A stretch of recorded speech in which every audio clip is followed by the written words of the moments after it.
10 मार्च 2025। चालीसे का प्रथम सप्ताह, सोमवार। पहला पाठ, लेवी ग्रंथ 19, 1 से 2, 11 से 18। तुम निष्पक्ष होकर अपने पड़ोसी का न्याय करो। प्रभु मूसा से बोला, इस्राएलियों के सारे समुदाय से ये कहो, पवित्र बनो, क्योंकि मैं प्रभु तुम्हारा ईश्वर पवित्र हूं। चोरी मत करो, झूठ मत बोलो और अपने पड़ोसी को धोखा मत दो। अपने ईश्वर का नाम अपवित्र करते हुए मेरे नाम की झूठी शपथ मत लो। मैं प्रभु हूं। तुम न तो अपने पड़ोसी का शोषण और न उसके साथ किसी प्रकार का अन्याय करो। अपने दैनिक मजदूर का वेतन दूसरे दिन तक अपने पास मत रखो। तुम न तो बहरे का तिरस्कार करो और न अंधे के मार्ग में ठोकर लगाओ, बल्कि अपने ईश्वर पर श्रद्धा रखो। मैं प्रभु हूं। तुम न्याय करते समय पक्षपात मत करो। तुम न तो दरिद्र का पक्ष लो और न धनी का मन रखो। तुम निष्पक्ष होकर अपने पड़ोसी का न्याय करो। तुम न तो अपने लोगों की बदनामी करो और न अपने पड़ोसी को प्राणदंड दिलाओ। मैं प्रभु हूं।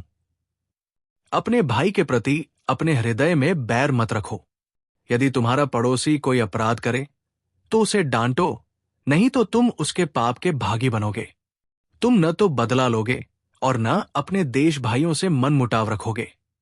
तुम अपने पड़ोसी को अपने समान प्यार करो। मैं प्रभु हूं। प्रभु की वाणी। भजन स्तोत्र 18, 8, 10, 15। अनुवाक्य। प्रभु, तेरी शिक्षा आत्मा और जीवन है। 1। प्रभु का नियम सर्वोत्तम है। वो आत्मा में नवजीवन का संचार करता है। प्रभु की शिक्षा विश्वसनीय है। वो अज्ञानियों को समझदार बना देती है। 2। प्रभु के उपदेश सीधे साधे हैं। वे हृदय को आनंदित कर देते हैं। प्रभु की आज्ञाएं स्पष्ट है। वे आंखों को ज्योति प्रदान करती है। 3। प्रभु की वाणी परिशुद्ध है। वो अनंत काल तक बनी रहती है। प्रभु के निर्णय सच्चे हैं। वे सब के सब न्याय संगत है। 4। हे प्रभु, तू मेरा सहारा और मुक्तिदाता है। मेरे मुख से जो शब्द निकलते हैं और मेरे मन में जो विचार उठते हैं, वे सब के सब तुझे अच्छे लगे। जयघोष 2 कुरिन्थी 6, 2। अब उपयुक्त समय है। ये मुक्ति का दिन है। सुसमाचार। मत्ती के अनुसार पवित्र सुसमाचार 25, 31 से 46। तुमने मेरे इन भाइयों में से किसी एक के लिए, चाहे वो कितना ही छोटा क्यों न हो, जो कुछ किया वो तुमने मेरे लिए ही किया। यीशु ने अपने शिष्यों से कहा, जब मानव पुत्र सब स्वर्गदूतों के साथ अपनी महिमा सहित आएगा, तो वो अपने महिमामय सिंहासन पर विराजमान होगा और सभी राष्ट्र उसके सम्मुख एकत्र किए जाएंगे। जिस तरह चरवाहा भेड़ों को बकरियों से अलग करता है, उसी तरह वो लोगों को एक दूसरे से अलग कर देगा।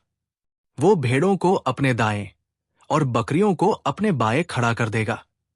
तब राजा अपने दाएं के लोगों से कहेंगे, मेरे पिता के कृपा पात्रों, आओ और उस राज्य के अधिकारी बनो जो संसार के प्रारंभ से तुम लोगों के लिए तैयार किया गया है।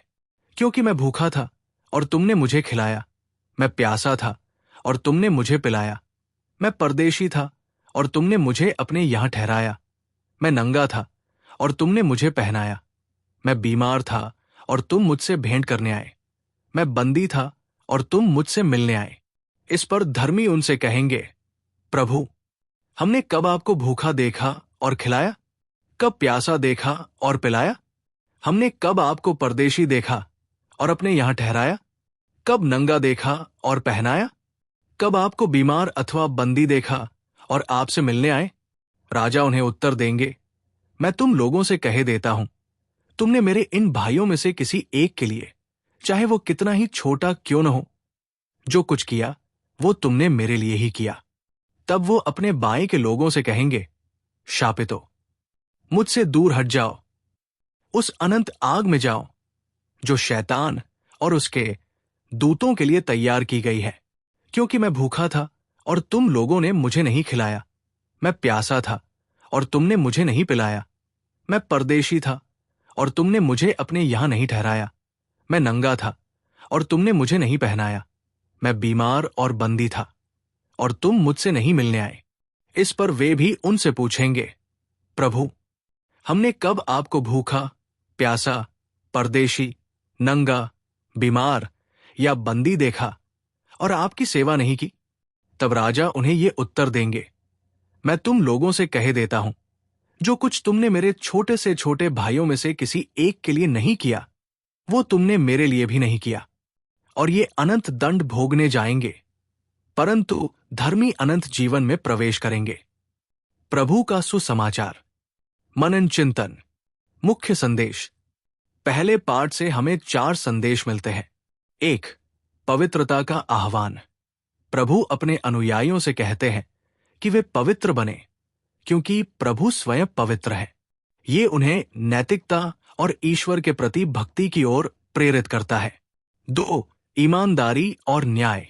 चोरी, झूठ और धोखाधड़ी की मनाही की जाती है। न्याय करते समय पक्षपात न करने और गरीब व अमीर के साथ समान व्यवहार करने पर जोर दिया गया है। 3. सहानुभूति और करुणा। कमजोर वर्गों जैसे कि मजदूर, बहरे और अंधों के साथ अन्याय न करने की शिक्षा दी गई है। इसके बजाय उनके साथ दया और सम्मान का व्यवहार करने को कहा गया है। 4. प्यार और सहस्तित्व। बदले की भावना और बैर को त्याग कर अपने पड़ोसी को अपने समान प्यार करने की आज्ञा दी गई है। सुसमाचार से हमें 3 संदेश मिलते हैं। 1. न्याय के समय यीशु लोगों को उनके कर्मों के आधार पर 2 समूहों में बांटेंगे।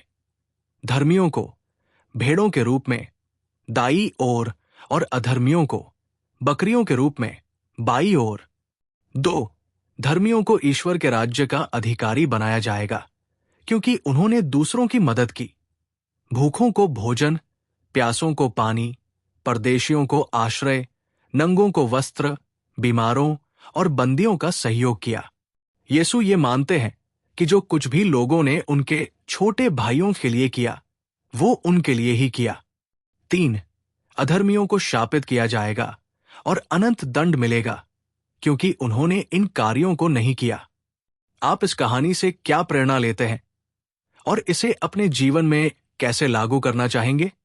ट्रू गॉस्पेल चैनल के जरिए प्रतिदिन के वचन को गहराई से सुनने के लिए धन्यवाद।